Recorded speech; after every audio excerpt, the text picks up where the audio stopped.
Assalamualaikum warahmatullahi wabarakatuh. Perkenalkan, nama saya Faisal Anthony dari Universitas Andalas, Fakultas Kesehatan Masyarakat, Prodi Ilmu Kesehatan Masyarakat dengan NIM 2311 21259. Pada kesempatan kali ini saya akan melaksanakan tugas UTS Biomedik Dasar Ilmu Biomedik 2, yaitu tentang edukasi tentang penyakit malaria. Mungkin boleh perkenalan dulu, Kak. Nama saya Fina Fitri, NIM 16723 319. Oke. Kakak udah tuh belum Kak tentang malaria ini? Setahu saya sih malaria tuh kayak DBD ya. Oke Kak, makasih ya Kak. Jadi malaria itu adalah penyakit yang sebenarnya 11-12 dengan DBD, tetapi agennya itu berbeda Kak. Kalau misalnya DBD itu nyamuknya nyamuk Aedes aegypti, kalau misalnya malaria ini nyamuknya yaitu nyamuk Anopheles sp.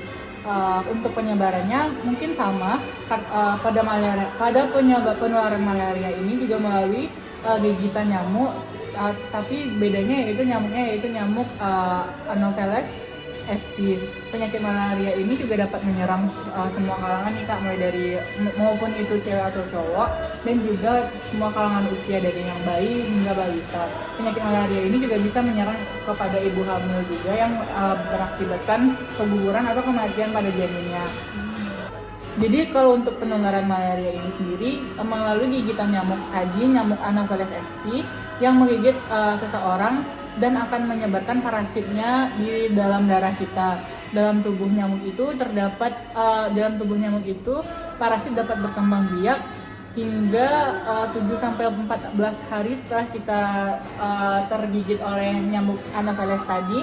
Maka kita akan mengalami gejala-gejala seperti kejang-kejang, demam tinggi, nafas yang cepat, ada juga kuning pada mata, kulit, juga kencing kita itu berwarna kuning Kak. Dan juga bisa juga menyebabkan kita tuh imun kita melemah, otomatis kesadaran kita menurun. Dan untuk sebenarnya malaria ini sudah lebih berkurang dari tahun ke tahunnya. Berdasarkan riset yang telah saya lakukan pada tahun 2020, data dari kabupaten kota Indonesia itu 23 kabupaten kota di Indonesia masih tergolong ke dalam endemis tinggi. Lebih dari 60 juta penduduk tinggal di daerah endemis tinggi malaria. Jadi sebenarnya malaria itu belum habis, tapi hanya saja angka penyebarannya lebih menurun dari tahun ke tahun, karena malaria ini sudah dapat kita cegah dengan beberapa cara. Mungkin dengan juga ada pencegahan menggunakan obat medis, yaitu obat doxylin, yang dimana obat doxylin ini kita minum dengan dosis 2 mg per kilogram berat badan kita selama tidak lebih dari 4 hingga 6 minggu. Ini nih kita konsumsi bila kita itu akan berkunjung ke daerah yang potensi malarianya itu tinggi Kak.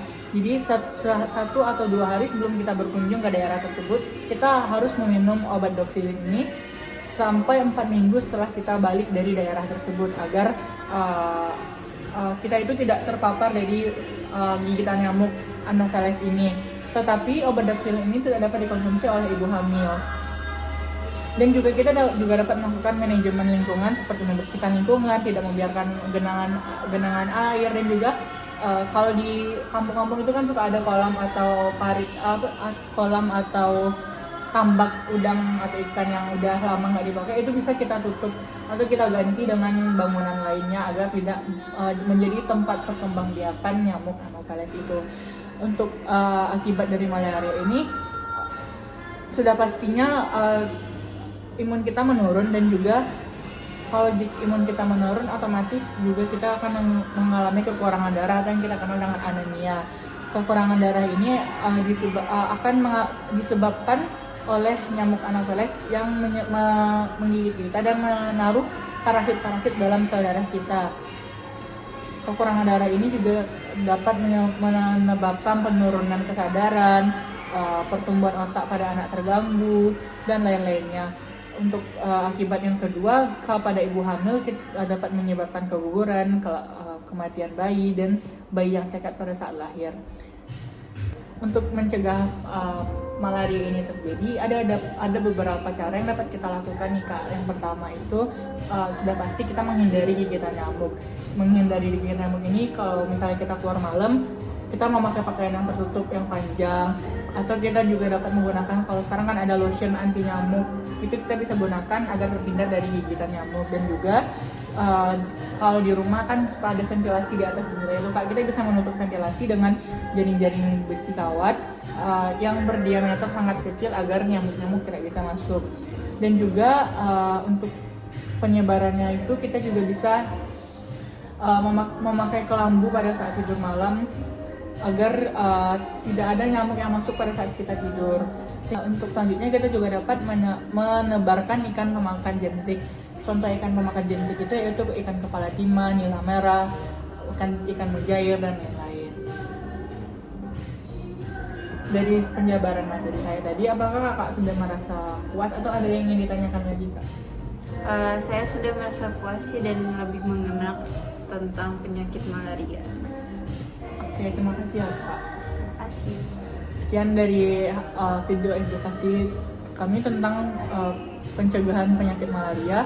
Terima kasih. Assalamualaikum warahmatullahi wabarakatuh.